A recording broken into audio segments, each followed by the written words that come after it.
Generations, the best. Number one, written by Tom Taylor. This book is horrible.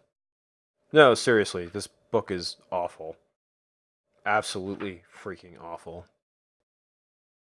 Don't buy it. Review over. Okay, I'm gonna start off by complaining about the cover. Now, I hope this doesn't come off as shallow, but X-23 looks like a 12-year-old, and her boobs are really small. I mean, this sounds dumb for a complaint, but women have boobs, and the fact that she's not drawn that way is really ridiculous. Even the interior artwork, it looks like she has A cups.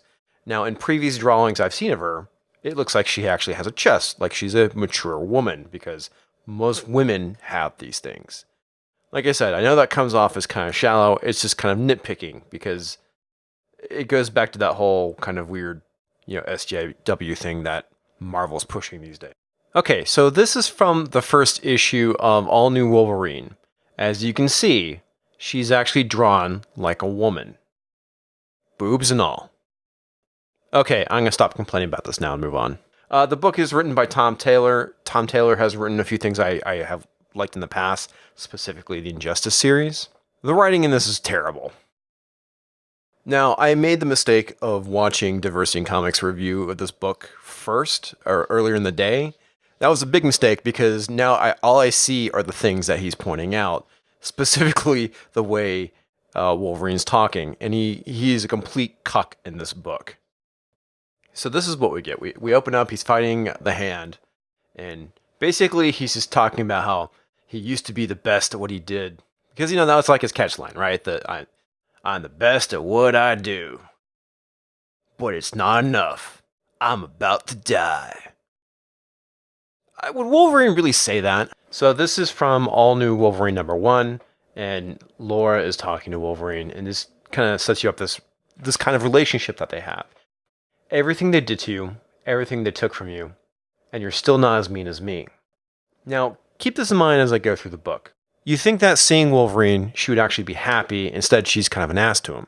So anyway, there's some stuff about how Logan's looking for his adopted daughter, and this is where things get funny. It's this cuckery that's kind of going on. I'm not coming for her.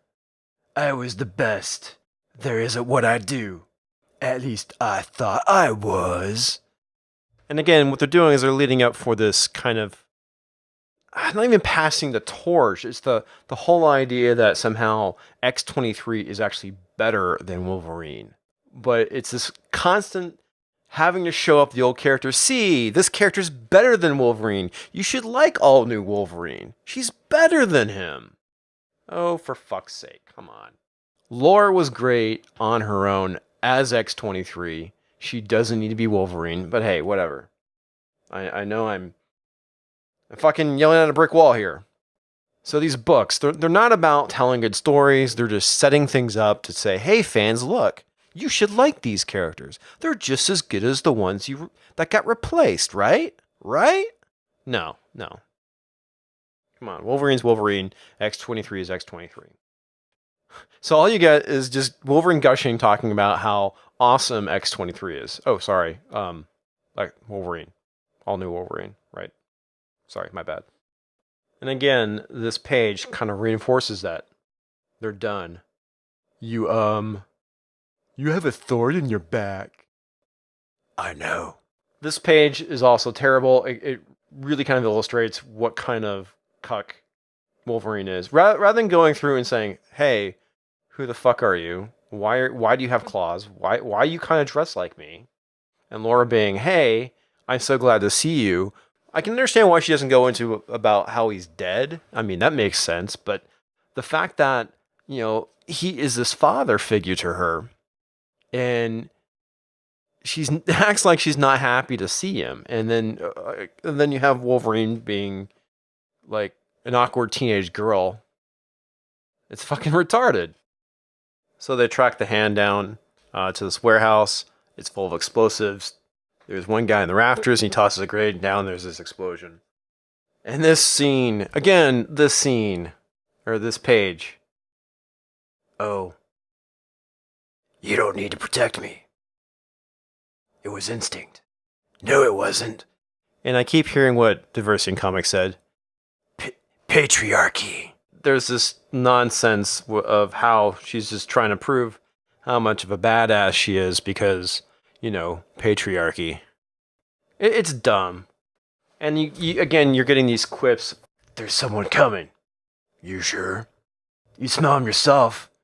If your nose wasn't half burnt away. It's like, come on. We're talking about the same person who dyed her hair blue and yellow after Wolverine died because she was mourning. And this is the way she's treating this father figure? And this page also really annoyed me too. So Wolverine makes this comment about how there was a dress in the car, and she replies back with, "Yeah, you look great in it. And those matching heels, they really accentuate your calves." It's like, patriarchy. Okay, so they track the girl to this plane. It's full of hand ninjas. And this is freaking dumb. The fact that, okay, you're a band of ninjas, and you're just going to group yourselves all in one spot. So basically, someone can just throw a hand grenade in the center of you and blow you up. Except in this case, they cut through the floor. And the thing that's really dumb about it, you can see them all staring blankly down at the floor as claws are cutting through it. And they're not doing anything. They're not even moving. They just stand there and then, whoom, they fall through. Ah, this is terrible. Absolutely terrible. I swear, a piece of my soul dies, drops off, and withers on the ground every time I read a Generation comic. And this is where Wolverine just kind of disappears. Alright, sorry, let me clarify. This is where Logan kind of disappears from the book. At this point, the focus is completely on Laura. Obviously, the bad guy is Sabretooth, which makes complete sense. But here's where things get even worse. Now, Sabretooth is supposed to be a complete badass. And the fact that she basically just takes his hand off and knocks him out, it's terrible. It's terrible. This guy is Logan's nemesis. The guy who used to go around on his birthday and basically almost kill him, and he can't even defend himself against Laura. This is such undeserved crap. It's awful. Why am I reading this?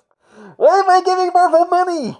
I do have to say that this page is pretty cool. You do have Wolverine jumping from the plane and basically landing in Sabretooth. That's pretty cool. But this is like the only real good moment in the book. And things end with Laura bitching at Wolverine about how he should stay and be with her because he wants to leave because he's concerned about their safety. So she's giving him shit about it. And I do have to say that this last page I do like, because this is what we should have been getting all along through this book. The fact that Laura actually gives a shit about Logan. But you don't see it till the very end, because she's putting up that tough Wolverine exterior. Because she has to be just like Wolverine, right? Rather than being her own Wolverine or her own character. So fuck you, Marvel. You've done it again. This book is garbage. Now, if you actually want to read a book that is well written and has a strong female character, I highly recommend All New Fathom. That book is really good. It's self-aware. It actually kind of makes fun of the comic book industry. And the other thing, too, I thought was really great about it is it kind of incorporates some of the YouTube skeptic community, which I thought was really funny. So hopefully sometime very soon I'll get a review out for at least the first issue. If you like this video, hit that like button. And if you can tolerate the sound of my voice, how about you hit that subscribe button? And until next time, enjoy your reads. Logan needs to take some fucking shark cartilage.